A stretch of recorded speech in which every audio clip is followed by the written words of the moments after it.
വിഷുപ്പുലരി സർവ്വ ഐശ്വര്യത്തിൻ്റെയും സമൃദ്ധിയുടെയും അടയാളങ്ങൾ കണികണ്ടുണരുന്ന പുലരി. കണി കാണുന്നതിനുള്ള വിഭവങ്ങളെല്ലാം തലേ ദിവസം രാത്രി തന്നെ തയ്യാറാക്കി വെച്ച ശേഷമാണ് ഉറങ്ങാൻ കിടന്നത്. രാവിലെ വിഷുക്കണി കണ്ടതിന് ശേഷം ഞാനും യുവാനും കൂടി യുവാനെ നേരിയത കുടിപ്പിച്ച് ഒരു സർക്കിട്ടിന് പോയി. അമ്പലത്തിൽ പോയി തൊഴുത് കുറച്ചു പേർക്ക് കൈനീട്ടം കൊടുക്കാനുള്ളതൊക്കെ കൊടുത്ത് യുവാന് കുറച്ച് സ്വീറ്റ്സും ഒക്കെ വാങ്ങി ഞങ്ങൾ തിരിച്ചു പോന്നു. അതിനുശേഷമാണ് ഞാൻ വീട്ടിലുള്ള എല്ലാവർക്കും കൈനീട്ടം കൊടുത്തത്. വിഷു കൈനീട്ടം കൊടുക്കൽ ശരിക്കും ഒരു സൈക്ലിംഗ് പോലെയാണ്. അങ്ങോട്ടും ഇങ്ങോട്ടുമുള്ള സന്തോഷകരമായ ഒരു കൊടുക്കൽ വാങ്ങൽ പ്രക്രിയ. യുവാൻ അവൻ്റെ വിഷു കൈനീട്ടം അടുക്കി വെക്കുന്ന തിരക്കിലാണ്. ഇത്രയൊക്കെ ആയപ്പോഴത്തേക്കും സദ്യക്കുള്ള സമയമായി. വീട്ടിൽ നിന്ന് ആവശ്യത്തിന് തൂശനില കിട്ടാഞ്ഞുകൊണ്ട് നമ്മൾ അപ്പുറത്തെ വീട്ടിൽ കൂടെ ചോദിച്ചിട്ടാണ് തൂശനില ഒപ്പിച്ചത്.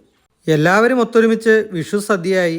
അതിന് പിന്നാലെ അമ്മയുടെ സ്പെഷ്യൽ വിഷുക്കഞ്ഞിയും എത്തി. വിഷുക്കഞ്ഞി എല്ലാ വർഷവും വീട്ടിൽ പതിവുള്ളൊരു കാഴ്ചയാണ്. അങ്ങനെ വിഷു ആഘോഷം സമ്പൂർണ്ണമാകുമ്പോഴത്തേക്കും നമ്മൾ കണിവെച്ച പല സാധനങ്ങളും സദ്യക്കായി മാറിയിട്ടുണ്ടാവും.